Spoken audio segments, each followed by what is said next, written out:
Hello, you are listening to The Wellness Project with Des. I'm your host, Desiree, a mental health therapist and holistic wellness coach.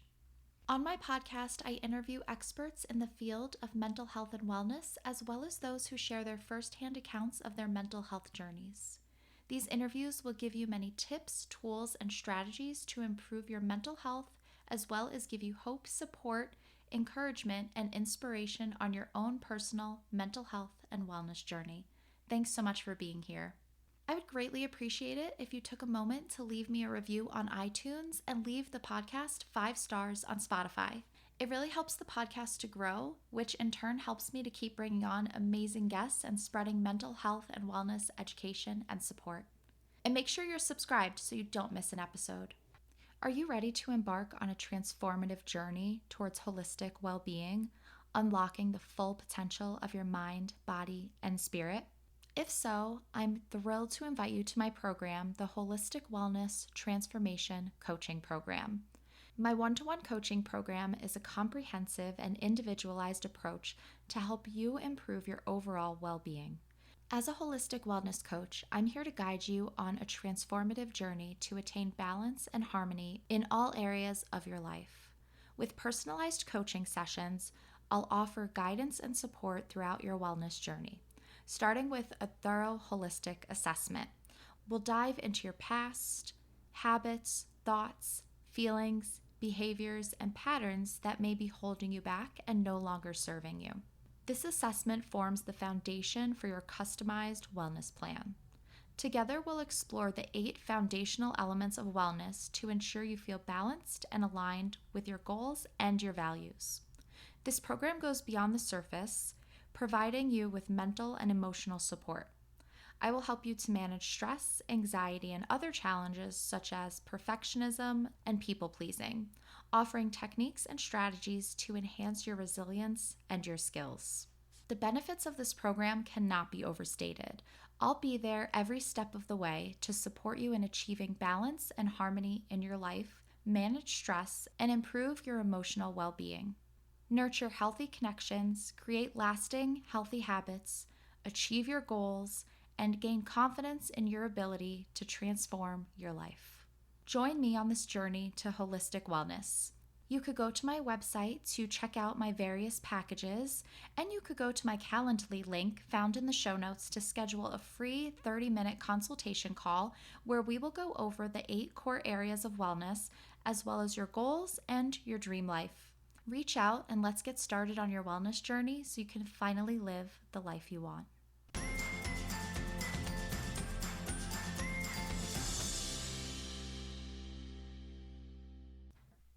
Hey everyone, this is your host Des, and you are listening to episode number 151 of The Wellness Project with Des.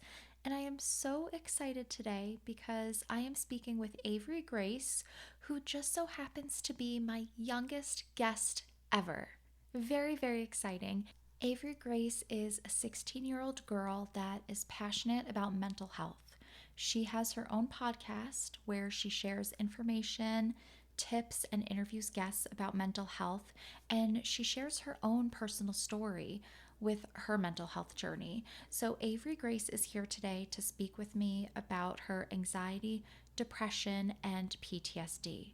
She gets candid with me about the struggles of being a 16-year-old girl, including bullying and the tricky parts of social media. This is going to be a really great conversation, and I really encourage you to listen to it to gain more of an understanding of what teens are going through and how they're struggling with their mental health. As most of you know, I work in a middle school and high school as a school social worker, and the struggle is real. The kids are going through it. They're really struggling with anxiety, depression, PTSD, bullying, toxic friendships, relationship issues, issues with unhealthy or toxic family members, abusive parents. They're really going through it and they're struggling and they need our support. And the only way we're going to be able to support them is if we listen and we become aware of what's going on with them and how they're struggling. So even if you don't have kids that are of teenage years, if you have any kids or teenagers in your periphery, in your life somewhere, nieces, nephews, friends' kids, whatever the case may be. I really encourage you to listen to this episode with an open mind and an open heart, with curiosity and wanting to understand and become aware. Help me welcome Avery Grace. Hi, Avery. How are you doing today? I'm good. How are you? I'm great. I'm really looking forward to our conversation. So, I would love to get us started if you could introduce yourself, who you are, and share your mental health journey with us. Yeah, of course. I'm Avery. I'm 16 years old, and I'll just get into it. At age 6, I was diagnosed with ADHD. My grandfather passed away, and my anxiety started showing up. I struggled throughout elementary school with my anxiety. And we then had a house fire the summer going into my 6th grade year. And that's when I was officially diagnosed with anxiety and also PTSD. I was already showing signs of depression when COVID hit. And as it hit, I struggled really badly. And that was kind of more my last year in middle school, so 8th grade.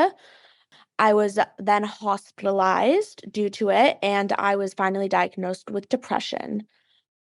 Unfortunately, I lost all my friends from this, and I decided then that I was going to go to the trade school in my town instead of going to the regular high school.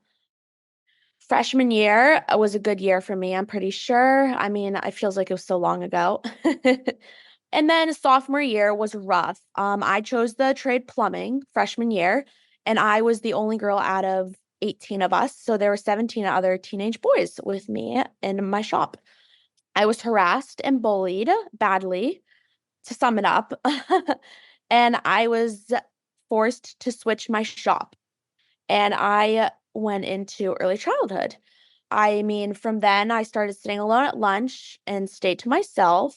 And now, presently, I'm still going through kind of it all, but I am now chronically ill. We just figured out, and I struggle through chronic pain. And all I do is kind of go to the doctors these days, but hopefully we'll answer soon. And I'm just kind of going one day at a time with life right now. Okay, wow. Thank you so much for sharing all that. Sounds like you've been through a lot from a very young age. Oh, yes, I sure have. Yeah. Would you mind taking us back? So, you've struggled with anxiety, Mhm. depression. Would you mind sharing what that looked like for you? What were some of your common symptoms or experiences? Yeah, so with depression, it is on insomnia, mood swings, hopelessness, social isolation, weight gain, thoughts of suicide. Those are the main ones, kind of for me personally. And then with anxiety, this one is more at a younger age where it was stomach aches because I didn't know that it was anxiety, so it was just a stomach ache.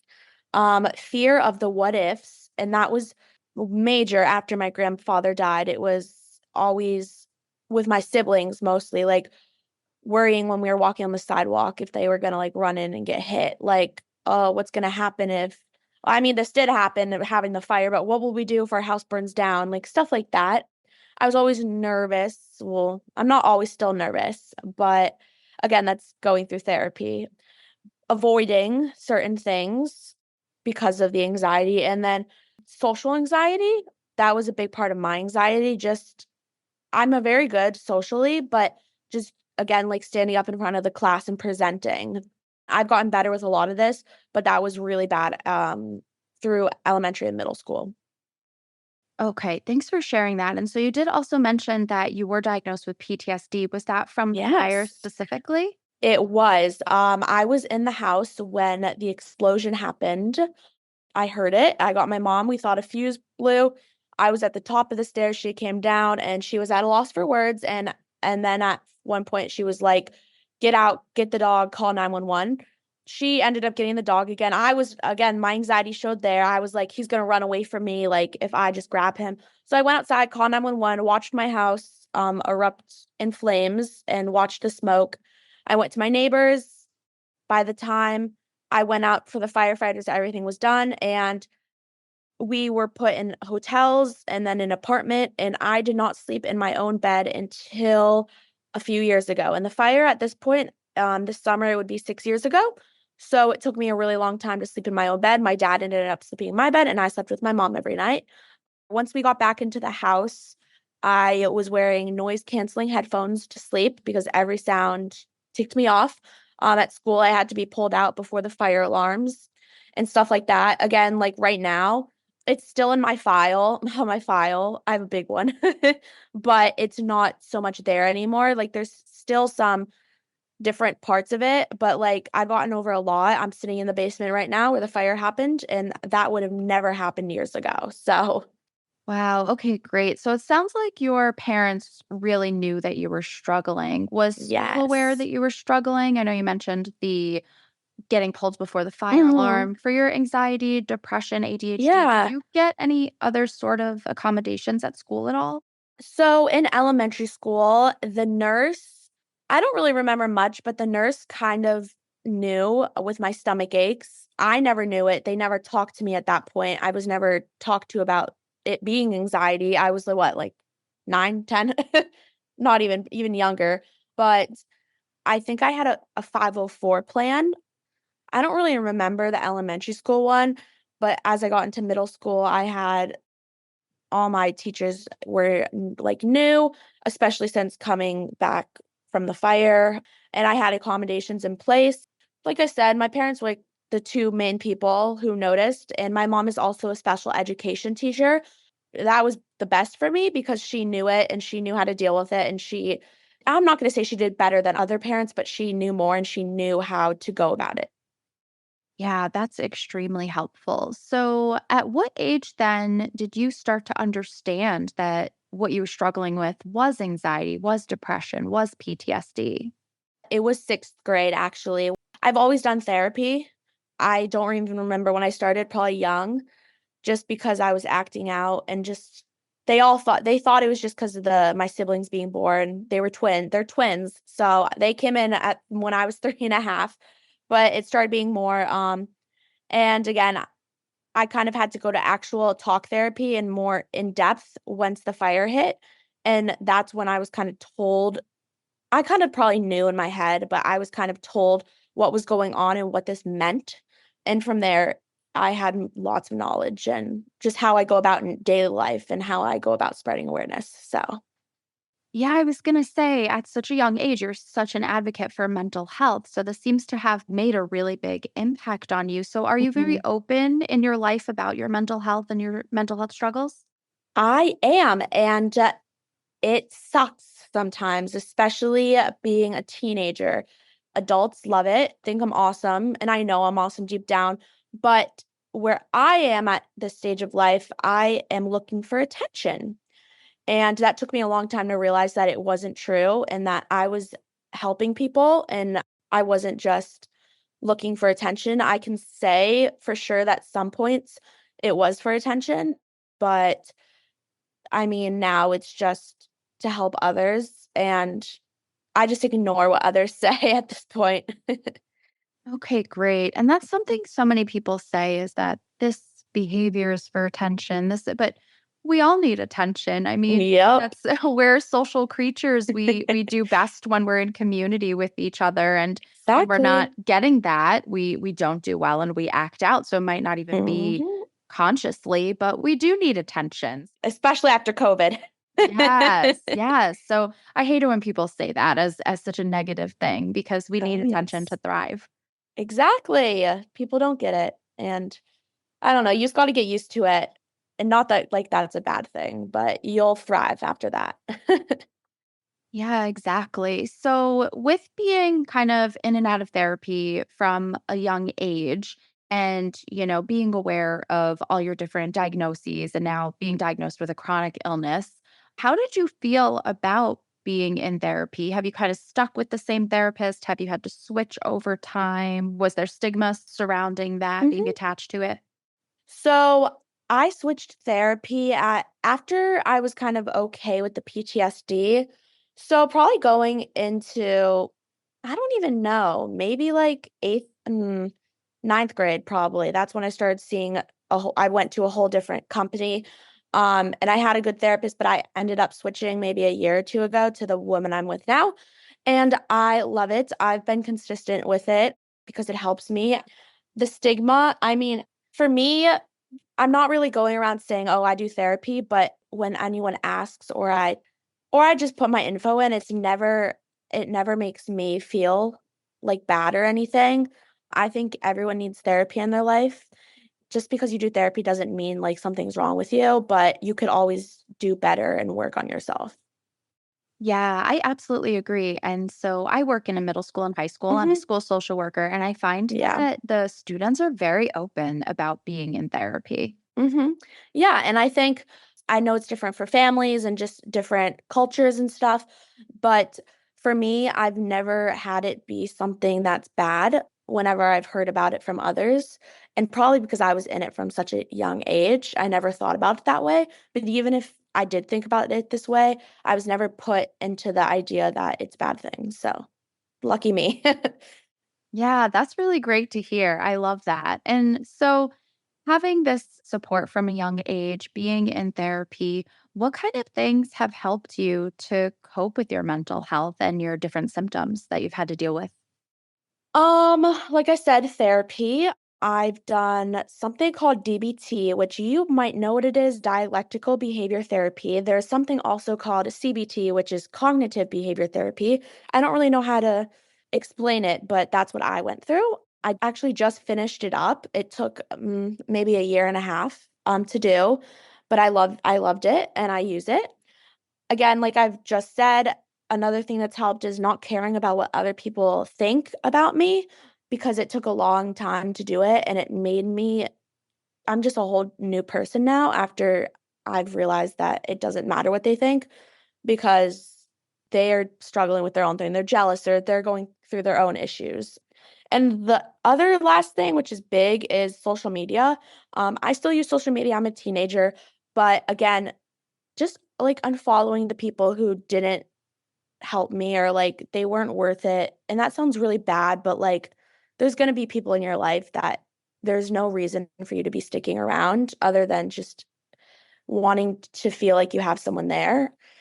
It's just social media sucks, and I'm just do my best to stay away from just being so obsessed with it. I mean, I'm more obsessed with TikTok, and that's probably better than, like, Snapchat or something, so Yeah, same. I love me some TikTok. So, Yes, right? I'm obsessed with it. yeah, but just being on social media and just working in a middle school and high school, I see how social media and just even having Mhm. cell phones negatively impacts students. So that is Oh, something that I yes. think schools are going to really need to address in the next few years. Definitely, especially with how things are changing. Absolutely. It's a big challenge. It's a really big challenge because I think people know that it's not good for them, but it's very, Mhm. very addictive. Exactly, and it's just like I don't wanna compare it to drugs or alcohol, but it's also like that, like, no matter how hard you wanna stop, it's hard to let go of the habit. Yeah, it's extremely challenging. So, you also mentioned that you were diagnosed with a chronic illness. Would you mind Mhm. sharing what you were diagnosed with? Yeah, so I'm hyper flexible. I'm not too flexible, but I'm flexible, which means that my muscles aren't strong, and that puts me in pain. So I do PT and stuff like that. That I had to see a rheumatologist for because a lot of other doctors were telling me it was my depression and anxiety. So we had to fight for it. Right now, I will be going to do genetic testing for EDS, which is Ehlers-Danlos syndrome, and they're pretty much 99.9% sure I will be diagnosed with it. Again, I don't really know how to explain it, but a simple Google search will probably tell you a lot. Yeah, actually, when you mentioned the flexibility, that's Mhm. what came to mind because I have POTS, postural orthostatic Yep. tachycardia syndrome, which is under dysautonomia, as is EDS. Yeah, so I've learned a little bit about that. So we actually also thought I had that due to just being like prone to fainting and just always feeling all those symptoms. But I went to the cardiologist and my heart looks great. And so that's good for me, but there's still things going on. So we're not all clear yet. Okay, gotcha. Well, I hope you find some answers soon. And that's such a common thing we've talked about on the podcast before that whatever the health issue, especially with women, it's Mhm. doctors say, oh, it's anxiety. Exactly. It's your hormones, it's your depression, it's postpartum, it's all this. Yep. Yeah, it takes a lot to ask for what you need and to know that it's not that. Yeah, exactly. To be a really strong self advocate, which can be Mhm. really, really hard. So, do your parents go with you to these appointments? Do they help you Mhm. advocate for yourself? Yeah, my mom's more of the person who goes. Not like my dad doesn't care, but she's the one who keeps it all in her brain. But yes, I go to my regular doctor's appointments, but she kind of has all her stuff. I keep track of my meds, but she has her notes. I don't even go into that because I know she knows it more than better than me and can explain it better. Because sometimes I'm just like, they're like, "Oh, how are you feeling?" I'm like, "Mom, you can go because you have it all written down." Sounds like your mom is quite the force. Oh, yes, definitely. Ugh, I can't, but she is a good woman, so I'm lucky. Yeah, that's great that you have the support of your parents and that your mom is there for you. Exactly. So, along with all of this that you've had to deal with from such a young age and the chronic illness, the mental health diagnoses, what Mhm. do you do kind of on a daily basis to take care of yourself to support your mental health? Yeah. For me, it's been hard to get up in the mornings, but I try to go to sleep at a time where I know I can wake up without having to struggle to get up.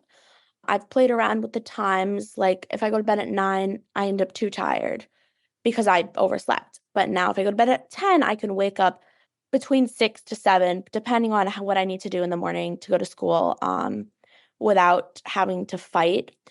I'm supposed to do my PT exercises every day.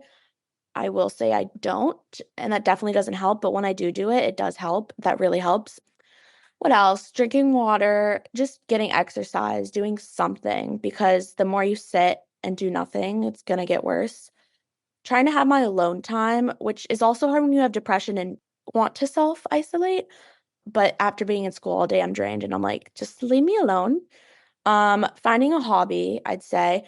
I never used to have hobbies, but then I realized what I love to do, which is, like, reading, doing home renovation projects, cleaning. I say that it's a hobby of mine and organizing, but finding hobbies, I mean, those things are, like, the main things I do, taking my meds, just again, like, even just self-advocating for myself and what I need through the day, at school especially, helps too, so Great, really helpful. Thanks for sharing all of that. And so of you mentioned course. self isolating. Outside of Mhm. your parents, do you have a strong supportive network?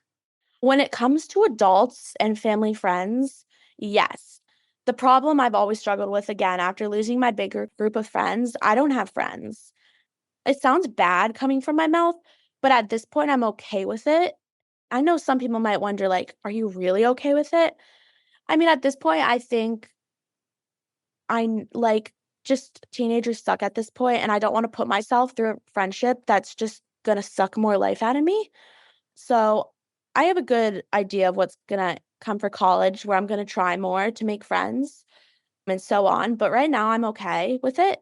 But yeah, I have a lot of adults who are my support system, and I have family friends, kids, but they're more a little bit younger than me, but it's good to have them at least. So, Okay, I'm glad that you bring this up because I think that being a teenager is really hard, especially mhm. socially. And there's Yep. actually such this interesting epidemic happening right now where a lot of people are having a lot of trouble finding friends, even Mhm. adults and people in their 30s. Yep. So a lot of people are struggling to make these connections. And there's a lot of Mhm. different aspects that go into it. Yeah. But I find that probably one of the easiest ages in my life that I had a really big group of friends was college. That was kind of Mhm. the easiest time to make friends, and everybody was looking for friends. I think Yeah. teenager, very hard to find friends, and then working adult, it's hard to make those Yeah, connections. exactly. And I totally agree. Yeah, I just am gonna have a positive outlook going into college, and I don't know. I don't want to start thinking negatively right now. So when it happens and I don't make friends, or I do, whatever happens, I'll work on it then.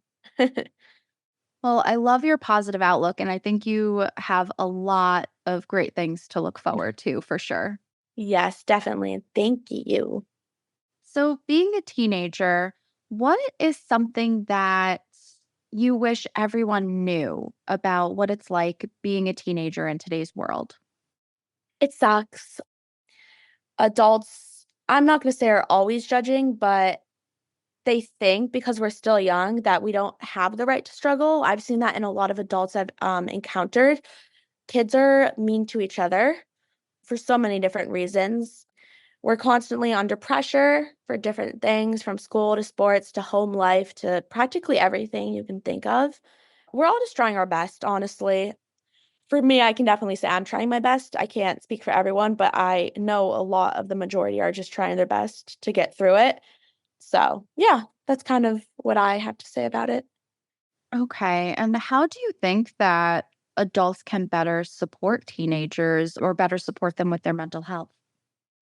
I think just small bouts of criticism feels like we're not supported.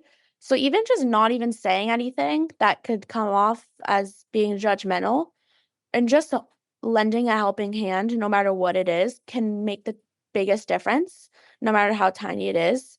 And just like noticing that what we're doing is awesome. Like, I'm so proud of your grades. You're doing so good. Wow. You look at how good you are at soccer. Whoa. Like just the tiniest compliments and helping hands can make difference.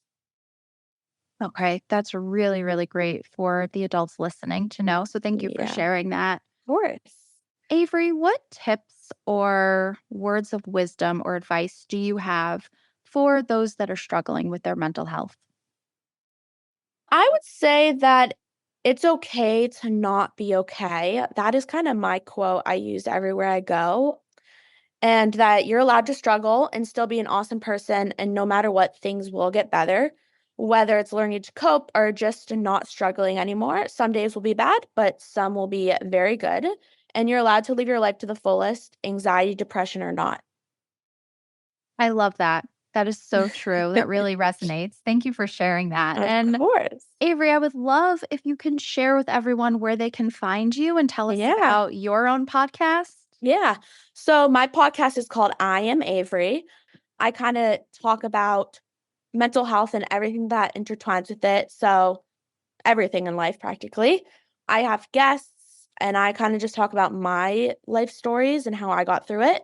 And you can find me on Spotify for the podcast to listen to. I'm trying to get things out on YouTube.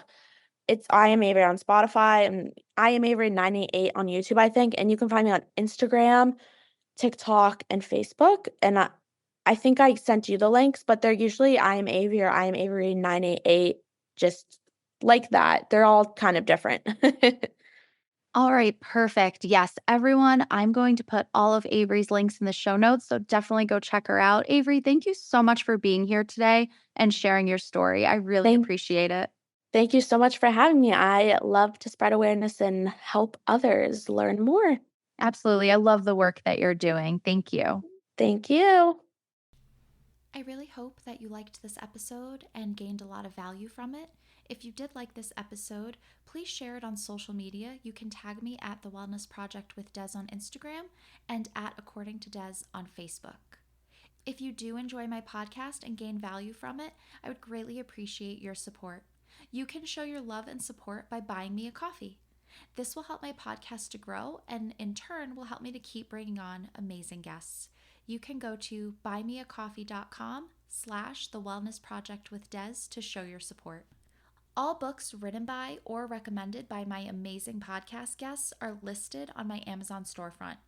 Go to the link in the show notes to check out those books.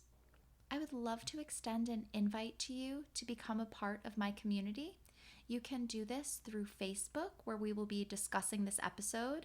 I would love for you to share your insights, any aha moments, any thoughts or ideas you would like to contribute. You can contribute in the discussion taking place in my Facebook group, and it's a great place to connect with me because I am in there every day with mental health and wellness content, discussions, reflections, journal prompts. It's a fun and supportive place to be. You can find the group at facebook.com/groups/according to Des, and that link will also be in the show notes. You can also check out more of what I'm doing on my website, accordingtodes.com. You'll find a lot of wellness blogs, written interviews, detailed podcast show notes, and my shop where you will be able to find workshops, my self-care course, digital downloads, ebooks. There's a lot going on my website, so make sure you check that out at accordingtodez.com. And while you're there, join my email list to stay in the know about what I have going on and available for you. When you sign up, you will get your free ebook, The 5 Stress Reduction Techniques to help you feel more relaxed. Thank you so much for being here. I will talk to you next week. So until then, I hope you have a calm and peaceful week.